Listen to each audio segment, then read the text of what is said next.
Professor Stephen Hawking, you've got this new communications system. What was wrong with your old system? My old system worked well, and I wrote 5 books with it, including A Brief History of Time, which was on the Sunday Times bestseller list for over 5 years, longer than any other book. The Bible and Shakespeare don't count, apparently. But my old system had a rather primitive system for predicting the next word. Now Intel have written a new program, ACAT, which uses predictive text to speed up writing. What was the thing that you most wanted changed about the old system? It was the next word predictions I most wanted changed. ACAT offers a list of predictions based on an analysis of the English language and my previous usage.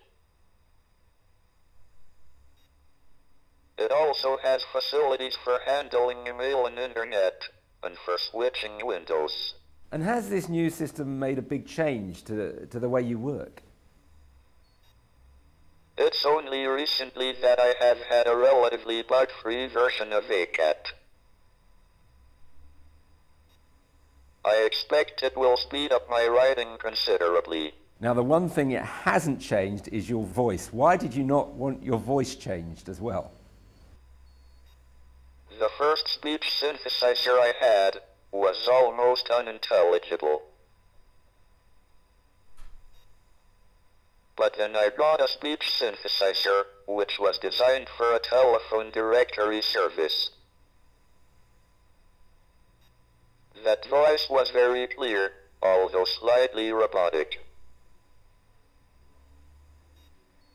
It has become my trademark, and I wouldn't change it for a more natural voice with a British accent. I am told that children who need a computer voice want one like mine. On a wider question, how long have you had an internet connection, and how has that transformed your life? I was one of the first people to be connected to the internet. Paul Ginsberg launched a website, xxx.land.gov, for physics preprints in 1991, at the start of the internet. XXX sounds like a sex site, so it was renamed arxiv.org. There was no Wi-Fi, so connections had to be by cable. I had a mobile phone mounted on my computer for dial-up. The internet has speeded up communication and research, but at the high price of invasion of privacy. And is the internet and modern forms of communication in general, is that a purely positive development, or are there things about it that actually worry you? The internet has brought a lot of benefits, but it has its drawbacks and dangers, such as pornography and threatening messages. According to the new head of GCHQ, the internet has become the command center for criminals and terrorists. More must be done by the internet companies to counter threat, but the difficulty is to do this without sacrificing freedom and privacy.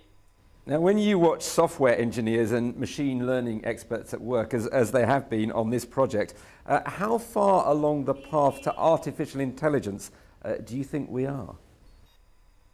The primitive forms of artificial intelligence we already have proved very useful.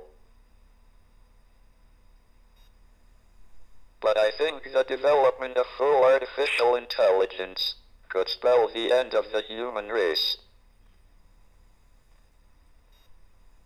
Once humans develop artificial intelligence, it would take off on its own and redesign itself at an ever-increasing rate. Humans, who are limited by slow biological evolution, couldn't compete and would be superseded. Thank you for those fascinating insights. Thank you very much, Professor Hawking.